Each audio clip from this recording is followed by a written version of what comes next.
Good afternoon, I'm Jonathon Momsen with 2 New RFM Hunter News.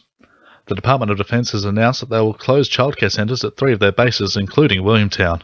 The news comes after the Department of Defence announced it was conducting noise testing at childcare centres at Williamtown, with early results not alleviating concerns about the potential effects of noise exposure on children. Port Stephens Council Children's Services Coordinator Lynette Fitzhenry says the department has no evidence showing potential harm from loud noises on children. They have issued a media release which indicates that even though they have no evidence that it would be harmful to the children, they have concerns about possible effects for the children and so have decided to go down this path.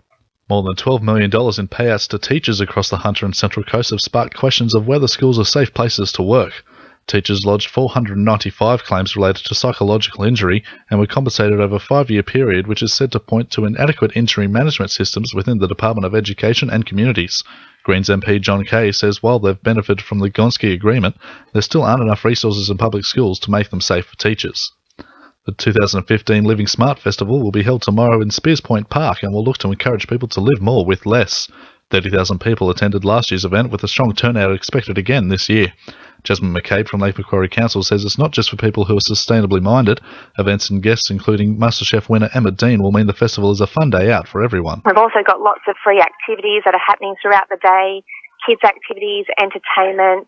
The Lake Macquarie Farmers Markets are going to be there, lots of eco stalls. New South Wales Opposition Road spokeswoman Jodie McKay has urged police to target P-plate drivers on the Hunter section of the M1 motorway after an increase in the number of speeding P-platers.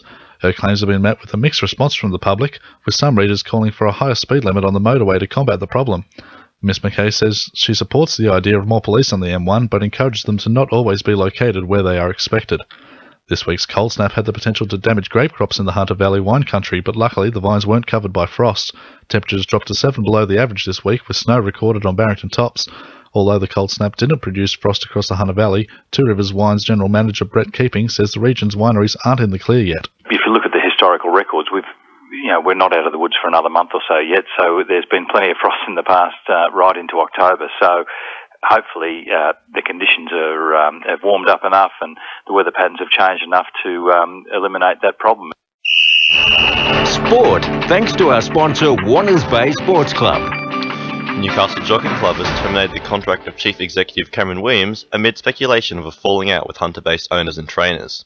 It's understood the situation was brought to a head by a falling out with the NJC's key sponsor, Australian Bloodstock. English Test cricketer Monty Panesar is looking to play cricket in Australia this summer.